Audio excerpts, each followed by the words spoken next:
Let's whisper really loudly so she can't hear us 5 feet away. They're mostly photos of a baby. There are a couple of Pauline and her ex, his face missing on each of them. If she wants to cut this guy out of her life so badly, why won't she take the pictures down? I should let you know from the start that looking after a toddler is not an easy task. They're just beginning to crawl, they're very curious, and sometimes they can cry for no apparent reason. And my Alyssa, well, she is a very noisy child. Do you have any previous experience with children? Yes, I used to babysit my neighbour's kids. Excellent. I know we all have to start somewhere, but it helps if you at least know the basics. I'd like to get back to work soon, you see. Just part-time for now. That's why I need someone to stay with her. I'm not going to find it easy to be apart from Alyssa, but my career has always been important to me as well. They won't wait for me forever. If I don't do this now, they'll just replace me. Where do you work? I'm a hotel manager. It's a very competitive industry, but I've always loved it. I miss it a lot. There just isn't enough support for working parents. Tell me about it. If I don't get back to work in 2 weeks' time, they will cut my maternity pay in half. So I haven't really got a choice. It's either this or Alyssa and me will face the life in poverty. Where's Alyssa's dad? Do you mind me asking? I'd rather not talk about it. It's personal. As far as I'm concerned, Alyssa hasn't got a father. I'm sorry, I shouldn't have asked. No, it's alright, but I just don't like talking about it. I'm sure you'll understand. I have a great connection with kids. I'm sure I can manage with Alyssa. Okay, I don't doubt that. How about, would you like to hold Alyssa for a minute? We should probably see if she likes you first. Yes, definitely. But I ought to wash my hands first. Your hands? My hands. I must have touched a million things on my way here. As much as I want to hold her, I just don't think it's safe, you know? Really? What have you been touching? Oh, you know, just ordinary things, this and that. You look pretty clean. I'm sure it'll be okay. Well, if you must know, I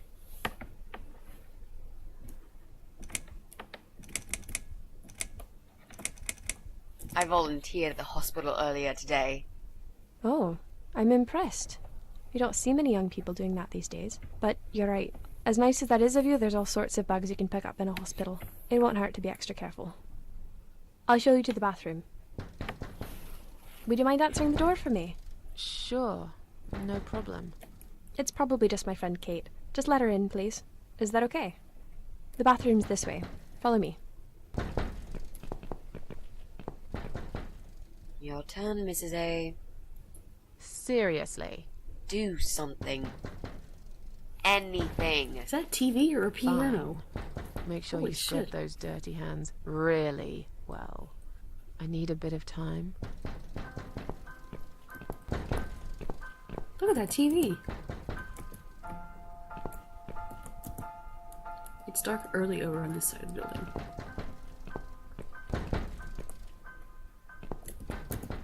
Nothing useful here, just books, books, books, and a few toys. Her kitchen looks sparkling clean. Most of these photos show Pauline and her kid. There's also some guy on a few of them, but his face seems to be cut out in every single picture he's appear in. Odd.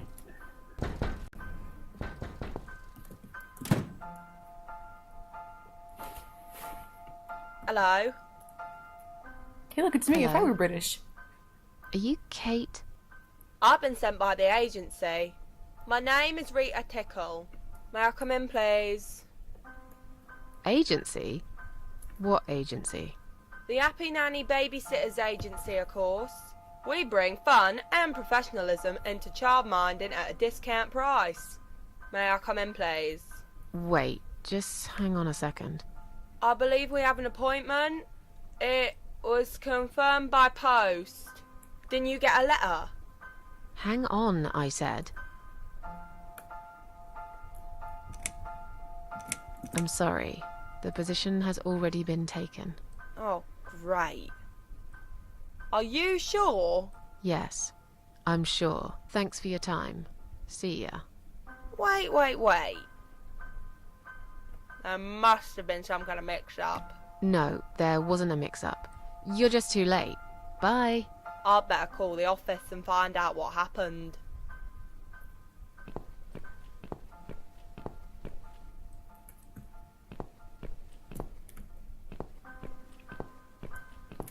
Holy crap, she disappeared.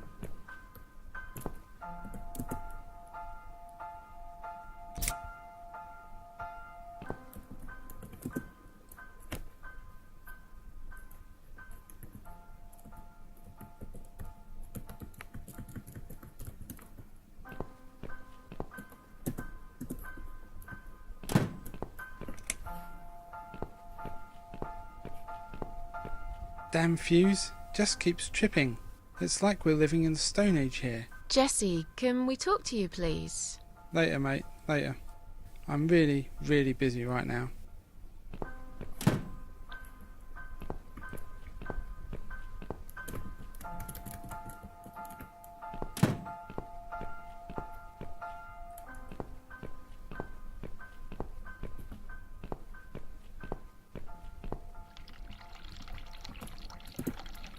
Pauline's laptop. I don't know enough about computers. I should leave it to Mitzi. I can hear the water running. I must hurry. They could be out in a second now. There are lots of photos of Pauline and her ex. His face has been cut out on every single one of them. Stupid woman leaving baby right next to a pair of sharp scissors.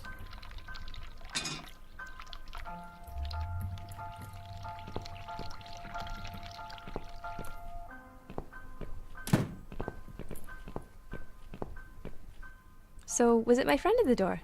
No, just some door-to-door salesman. Well, I hope you told him to go to hell. I honestly don't know what these people are thinking. Yeah, me neither. I'm sure it's Kate this time. I'll let her in if you'll excuse me for a minute. Wait!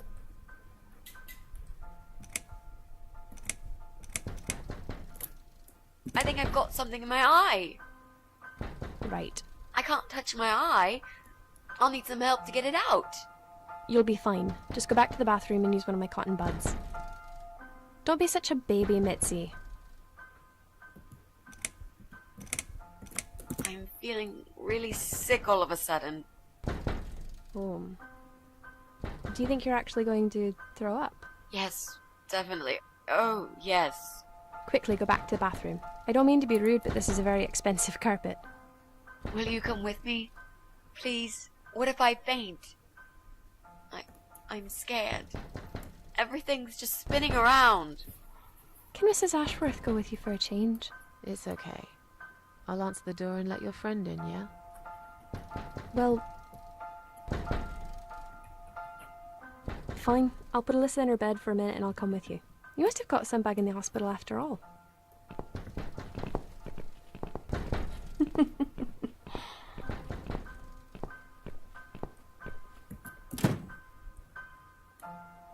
It's you? Again? Hello. Is this flat number 8? My name is Rita Tickle, from the Happy Nanny Agency.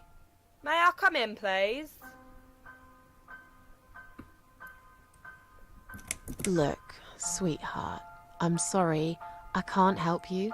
You are looking for a nanny, yeah? No, not anymore. I have 10 years experience and training in child discipline techniques and behavioural psychology. Also, I am known for good personal hygiene, strong work ethics, and I only take one break every 5 hours. Just to use the restroom. Wow, that sounds really great, but I don't need your services. You don't need a nanny. No. I've decided to give my baby up for adoption. You're an evil person. You'll go to hell for doing that to your baby. Yeah, I'm evil. But you're thick.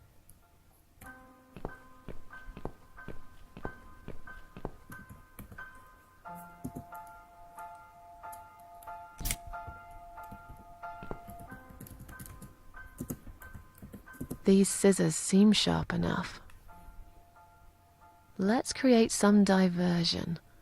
I hope this is what Mitzi had in mind.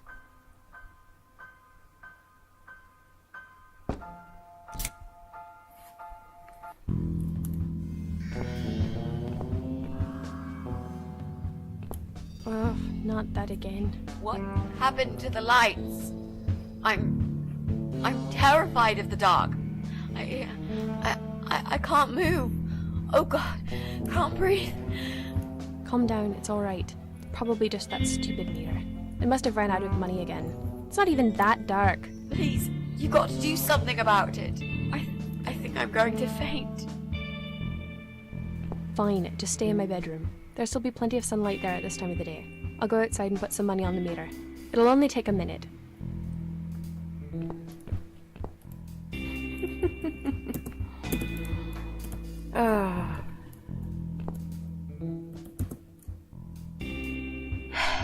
Right. Let's do it. Is that you, Mrs. Ashworth? What happened? No idea. Maybe it's a blackout, like in the old days. It's probably just the meter. Let me see.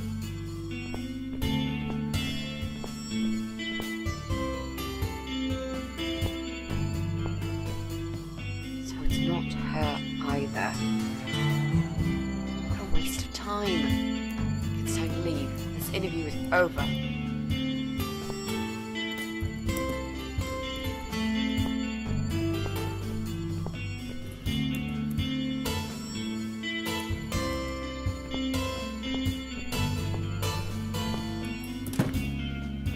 I don't get it. The cable's been cut. But why would anyone do that? I think we're going to go now. This whole power cut gave me a terrible headache. Is that you, Mitzi? But we haven't finished yet. Have you changed your mind about the job? No, of course not. I'm just scared of darkness. And I still feel sick, you know. Perhaps we can continue some other time. I've had it. I'm getting a new fuse box. Was that you, Jesse? Yeah. How are you doing, Pauline? Well, we need the power back. Can you do something? Yeah, I can easily fix that. There's an electrical store that's open till late. I'll get some stuff and I'll be back before you know it. Bear in mind it's not just the fuse box, it's the cable this time. I'll get a new cable too, don't worry. But in the meantime, go home, find some candles and chill, yeah? Thanks, Jesse. That's awfully nice of you. Well, it was great seeing you, but we're going to leave now. Hello. Who's that? My name is Rita Tickle. Rita who? What the hell is going on here? Do you know this woman, Mrs. Ashworth? I've never seen her before in all my life.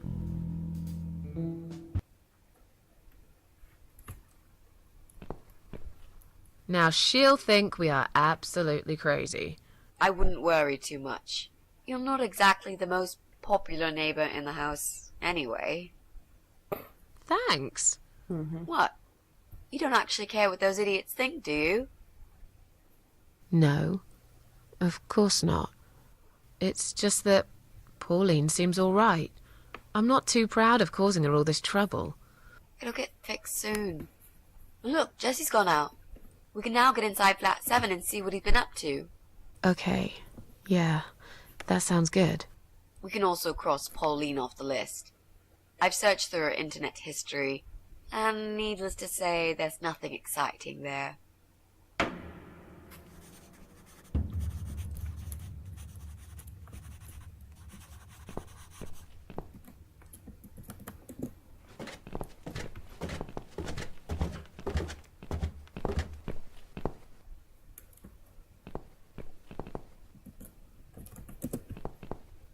The door is locked.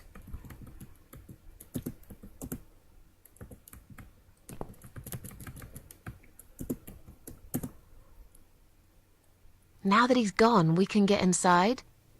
Yes, let's do that. I'll close my eyes and you pick that lock, Mitzi. Okay, but no peeking. I'd never. You've really hurt my feelings now. Yeah. Now close them.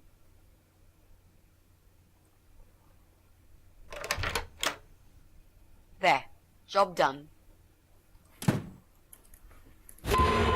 Jesus, are these... Relax, Mrs. A. They're just Halloween masks. Oh, good. That's good. Because I swear, if I see another bloody head...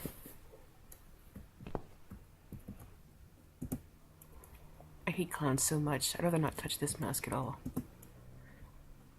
I get terribly sweaty wearing it. There's such thing as too much rubber.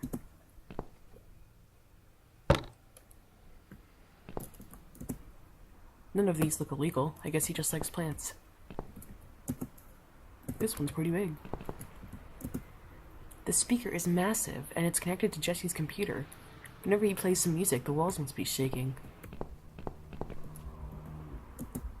It's Jesse's PC. Is this the infamous source of noise? I can hear some late evening traffic through the open window.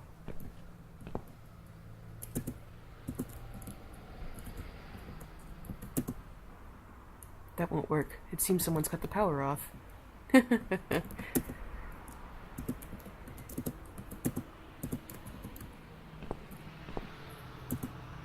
Jesse's PC is plugged in here. If only we had access to a working electrical outlet.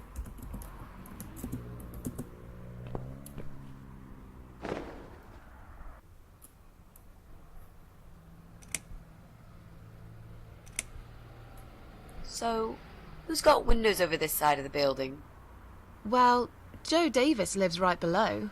I guess we could also check one flat below Joe's. I just hope the cable's long enough. Let's find out, shall we? To go down 3 or 4 floors? I guess it would be 3 floors. Then yeah, I hope it's frickin' long enough.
Right. I should be able to use that computer now. Could you give me 5 minutes, Mrs. A? Sure. Why not? I'll keep an eye on the door.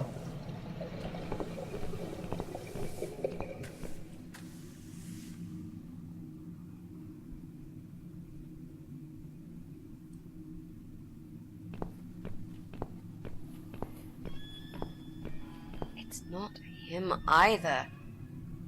God damn it!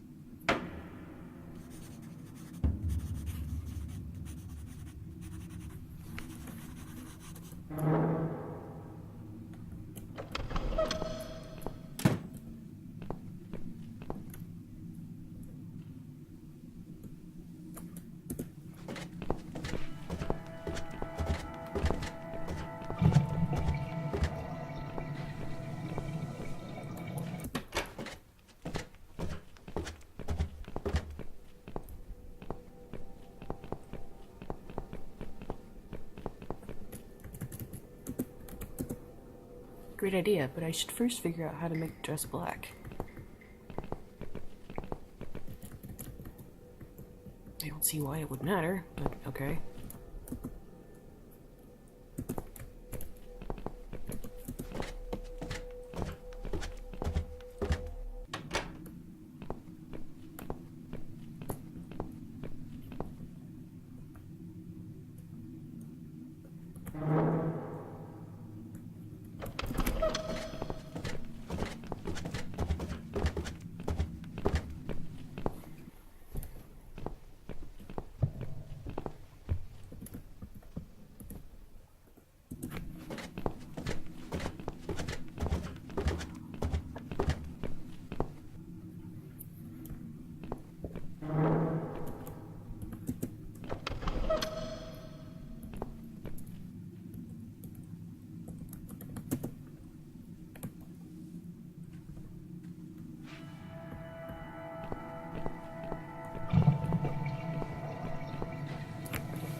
black is my color.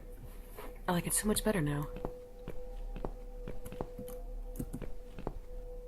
Okay, so what do we need? Well, basically, we need 3 things. Red paint. We've got it already. The dress will make a great costume. We just need it in black. Also, it should look damaged. That's important. Cat Widow is a ghost, after all. I'll need some scissors for that.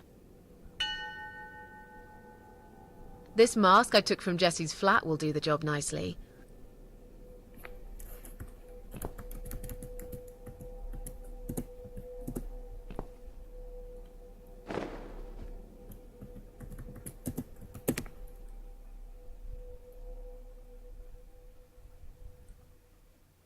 We need to make some adjustments.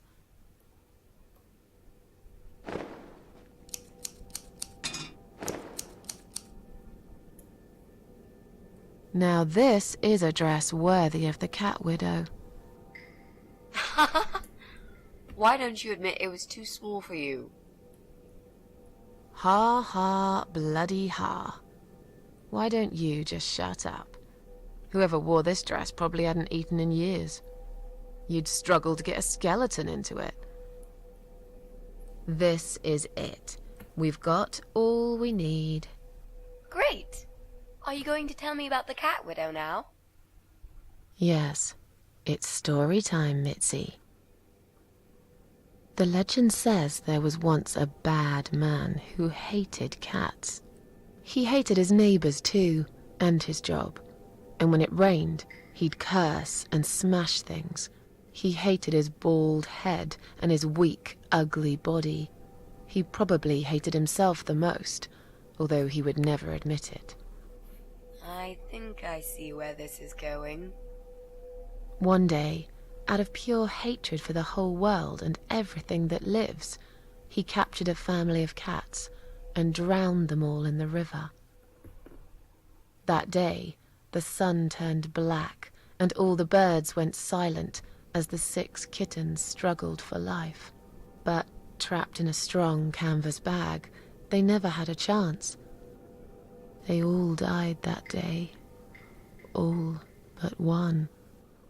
The mother cat, in a desperate fight to set herself free, by pure luck, clawed her way out of the bag and swam to the shore. She lost everything that day. Her beautiful children and her proud husband. Her heart crashed into pieces as she watched their limp dead bodies stolen by the current. Running after them, she followed them for days, for as long as she could. Then, eventually, she lost sight of them. She stayed on the bank of the river for a while. The world stopped turning for her, her eyes empty and blind.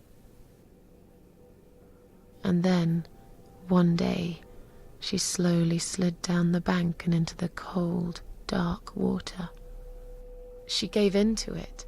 She let the river take her away too, cover her mouth, her ears, her eyes. But as the water filled her lungs, and she started slipping into darkness, there was another strange feeling that burst in her mind like a ball of flames. Anger, rage even. Her last craving, before she drowned, was for revenge, for blood. And so she returned, reborn and changed, a cat widow, veiled in black, mistress of the cats. Her body of a young woman, but her eyes of a cat, and her face, white, rotten, face of a corpse. Those who saw it rarely lived to tell the tale. She would get her revenge on all cat killers and cat torturers. But there was someone she had to see first. Someone special. Someone she really hated the most. As the evening came, it was strangely quiet in the man's flat. As he lived alone, He usually liked to fill the silence with the sound of radio or TV shows. But that night, he switched them all off, feeling anxious and tired after work.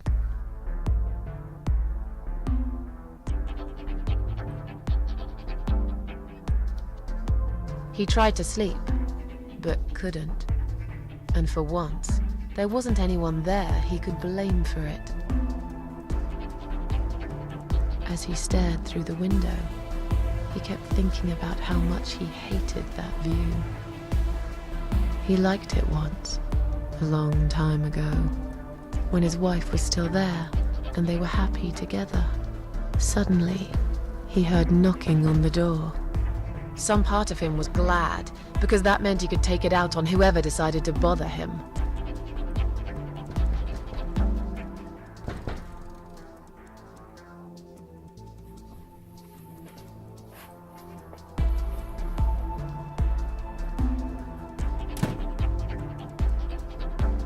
There was nobody there. He almost felt disappointed, but before he turned to walk away, he suddenly noticed something down the hall.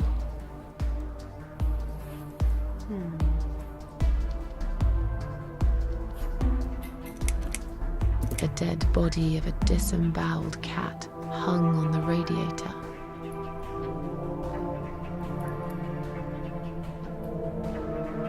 Are you kidding me? Where would we get a dead cat from? I think that would be taking it a step too far. I'm sure you'll agree. Okay, fair point. So, right, that didn't actually happen. Let's try again.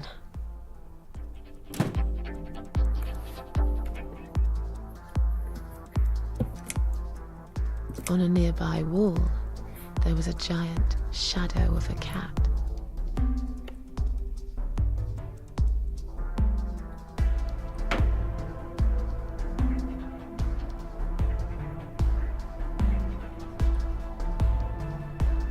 He stopped again.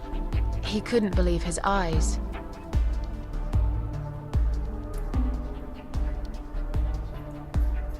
Someone wrote "Cat Killer" on his door.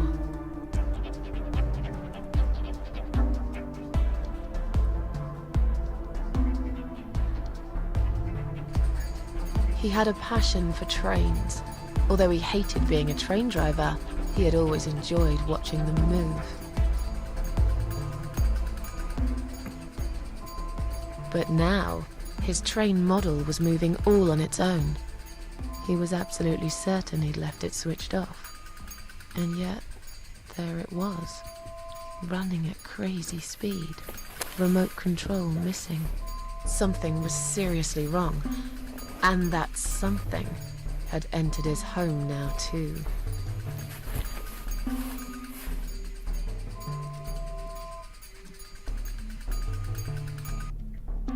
He hoped he was just imagining things, tired as he was. But there was another surprise waiting for him in his bedroom.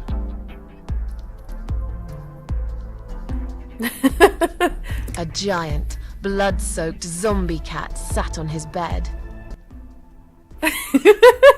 Now that's really stupid.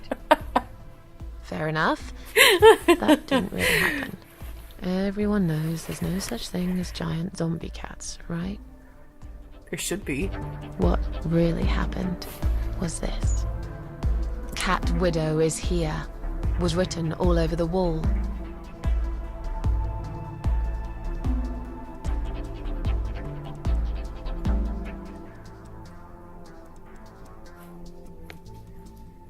As in a dream, he went to the kitchen to get a drink.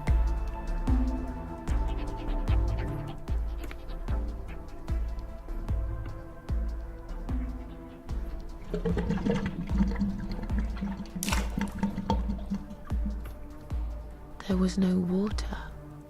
He knew there were valves in the basement that turn it off, but no one's been down there for years. He felt sick. None of this made any sense. And yet, deep down, he knew what he did to the cats was wrong. There was a part of him that almost wanted to be punished. the part he tried so hard to hide. He thought he'd heard something in the corridor. Was there someone there with him?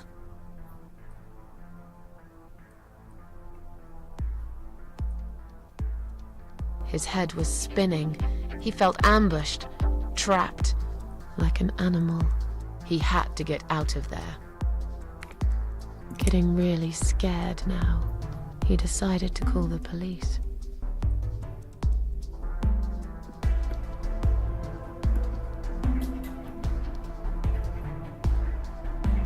His phone was of no use. The SIM card had been removed, and that wasn't even the worst part. There was a photo of a black cat set as screensaver. He remembered this cat. He'd watched that strange pest control man put it in a cage and into his van. He'd looked at it through the window for a while, then pulled the curtains and went to bed.